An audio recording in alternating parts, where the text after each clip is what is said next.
দুপুরের জন্য আলু উচ্ছে ভাজা করছি। তোমরা দেখো, আমি কড়াই বসিয়ে দিয়েছি, তেল গরম হয়ে গেছে। ফোড়নে শুকনো লঙ্কা আর পাঁচ ফোড়ন দেবো, দিয়ে একটু নাড়াচাড়া করে আলু উচ্ছে ছেড়ে দেবো।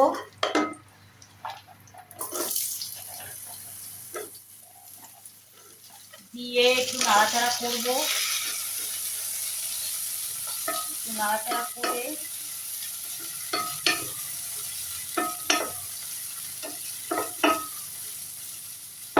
এর মধ্যে নুন, হলুদ,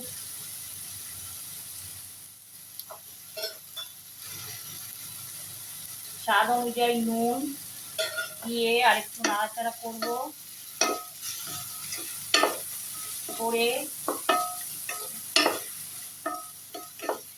একটু ওভেনটা বাড়িয়ে দেবো, দিয়ে এটা একটু ঢেকে দেবো। একটু হলে আবার পরে নাড়াচাড়া করবো।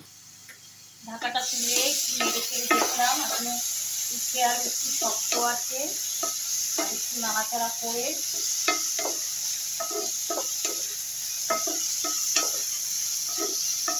আবার একটু ঢেকে দেবো, আর একটু ঢেকে দেবো। ঢাকনাটা খুলে নাড়াচাড়া করে দিলাম, দিয়ে একটু নরম হয়েছে। এবার আমি কুমড়োটা দিয়ে দেবো,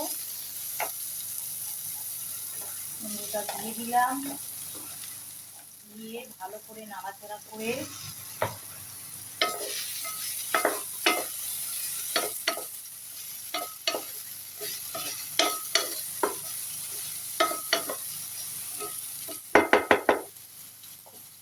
ঢেকে দেবো।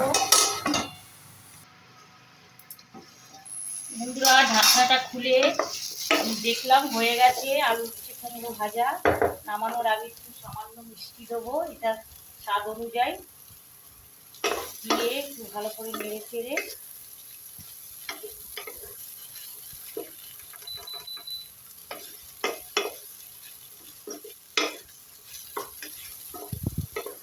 ভালো করে নাড়াচাড়া করে নিলাম যাতে মিষ্টিটা মিশে যায়।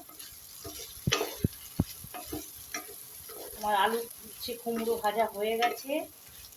যদি তোমাদের ভালো লাগে একটা লাইক করে দিও।